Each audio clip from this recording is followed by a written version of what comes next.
السلام علیکم۔ National audio library for the blind YouTube channel کی جانب سے پیش کی جا رہی ہے بچوں کے لیے بہترین کتاب۔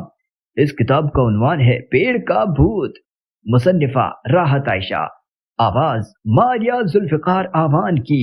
اگر آپ کو یہ کتاب پسند آئے ویڈیو کو لائک کریں، دوستوں کے ساتھ شیئر کریں، چینل سبسکرائب نہیں کیا تو چینل سبسکرائب کر لیں، اور ہاں بیل آئیکن پریس کرنا نہ بھولیں تاکہ آپ کو تمام ویڈیوز بذریعہ نوٹیفیکیشن موصول ہو سکیں۔ کمنٹ باکس میں اپنی محبتوں کا اظہار ضرور کیجیے گا۔ جزاک اللہ۔ رس ملائی۔ علیزہ، آج امی گھر نہیں ہے، کیوں نہ ہم کھانا پکانے والا کھیل کھیلیں؟ ابیہا نے علیزہ کو مخاطب کیا۔ ارے ہاں! علیزہ بیٹھے بیٹھے اچھل پڑی۔ ہنٹکلیا کہتے ہیں اسے، چلو آؤ ایسا کرتے ہیں، سمیہ کو بھی بلا لیتے ہیں۔ ابیہا نے تجویز دی۔ سمیہ ان کی خالہ زاد بہن تھی، یہ ان کے گھر سے کچھ فاصلے پر ہی رہتی تھی۔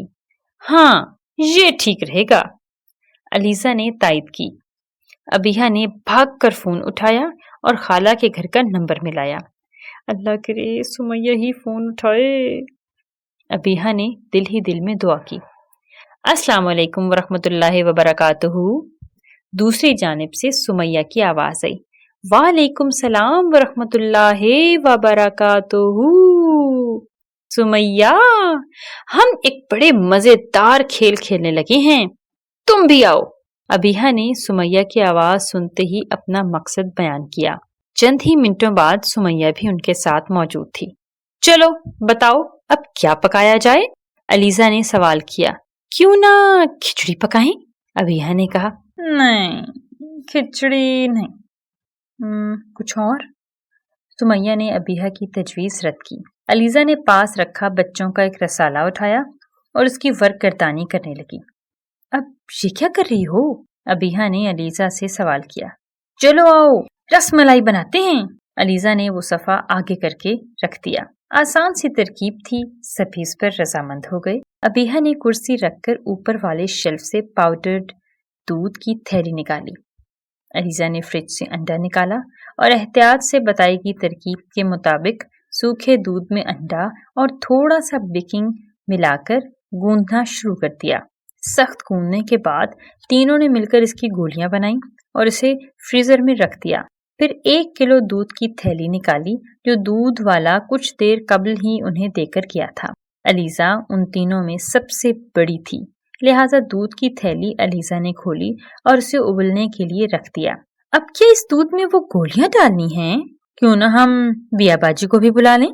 سمیہ نے پوچھا۔ نہیں، اب رہنے دو، ہم انہیں رس ملائی بنا کر حیران کر دیں گے نا۔ ربیہ ان کی بڑی بہن تھی جو بہت ہی عقل مند اور سمجھدار تھی۔ 20 منٹ ہو چکے تھے، اب ان گولیوں کو باہر نکالنے کا وقت آ گیا تھا اور اسے ابلتے دودھ میں ڈالنا بھی تو تھا۔ علیزہ نے الائچی دودھ میں ڈالتے ہوئے کہا۔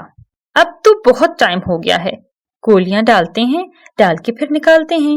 سمیہ جلدی سے فریزر سے وہ پلیٹ نکال لائی۔ علیزہ نے احتیاط سے ایک ایک گولی چمچ میں رکھ کر دیگچی میں ڈالنا شروع کی۔ مجھے بھی ڈالنا ہے، ابیہا نے ایک گولی اٹھائی۔ اور مجھے بھی، سمیہ نے کہا۔ اچھا رکو، ایسے مت ڈالنا ورنہ گرم گرم دودھ تمہارے ہاتھ پر آ جائے گا۔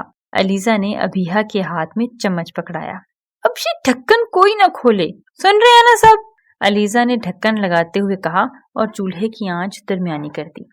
چلو یہاں بہت گرمی ہے، اندر چلیں۔ 20 منٹ بعد چولہا بند کرنا ہے اور اس کے بعد بھی 25 منٹ بعد اس کا ڈھکنا ہٹائیں گے۔ علیزہ نے سب کو باہر نکال کر کچن کا دروازہ بند کر دیا۔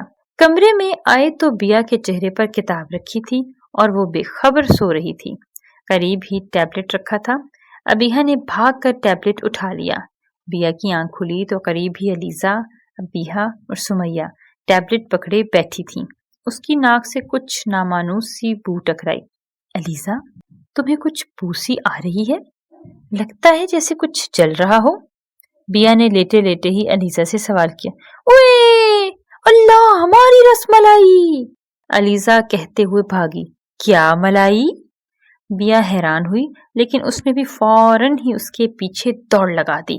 باورچی خانے میں دھواں بھرا ہوا تھا اور چولہے پر رکھی دیگچی جل جل کر کالی ہو چکی تھی۔ اف، یہ کیا ہے؟ بیا نے حیرت سے پوچھا۔ یہ کم از کم 4 انچ تو مزید موٹی ہو گئی ہوگی۔ ابیہا نے دیگچی کی طرف اشارہ کیا۔ امی تو بہت ڈانٹیں گی، اب کیا ہوگا؟ علیزہ نے سہمی ہوئی آواز میں کہا۔ یہ دیگچی کہیں چھپا دو یا اسے پھینک دو، سمیہ نے مشورہ دیا۔ نہیں، اس میں امی دودھ ابالتی ہیں، انہیں فوراً پتہ چل جائے گا، ابیہا نے کہا۔ میں تو اپنے گھر جا رہی ہوں، ابھی اسکول کا کام بھی کرنا ہے۔ سمیہ نے رفو چکر ہونا چاہا۔ رکو، میں ابھی اس کا حل تلاش کرتی ہوں۔ بیا نے گویا ڈوبتے کو تنکے کا سہارا دیا اور کمرے میں چلی گئی۔ سمیہ نے گھر جانے کا ارادہ موقوف کیا اور بیا کے پیچھے چل دی۔ اسے امید تھی کہ یقیناً باجی اس کا کوئی حل ضرور نکالیں گی۔ بیا نے ٹیبلٹ اٹھا کر انٹرنیٹ پر کچھ تلاش کرنا شروع کیا۔ چند لمحوں بعد ہی اس کی خوشی آنکھوں سے جھلک رہی تھی، چمک رہی تھی آنکھیں۔ چلو آؤ، اس نے علیزہ کو اشارہ کیا۔ بیا نے دیگچی میں پانی بھر کر چولہے پر رکھی اور آگ جلائی۔ اس کے بعد اس میں 2 چمچ سرف ڈالا۔ دعا کرو تجربہ کامیاب رہے۔ بیا نے دیگچی میں جھانکا، ابلتے پانی میں سرف کا جھاگ بننے لگا تھا۔ کچھ دیر وہ یوں ہی ابلتا رہا۔ 10 منٹ بعد بیا نے اسے چولہے سے اتارا۔ جلا ہوا کالا مادہ تقریباً اتر چکا تھا۔ اسے پھینک کر اس نے دیگچی کو دوبارہ دھویا۔ دیگچی بالکل صاف چمکدار ہو چکی تھی۔ ارے واہ، یہ تو کمال ہو گیا، علیزہ نے خوشی سے کہا۔ ہاں بالکل کمال تو ہو گیا، لیکن آئندہ ایسا کوئی کام نہ کرنا، بیا نے خفگی سے کہا۔ میری توبہ، علیزہ نے کھلکھلاتے ہوئے کان پکڑے۔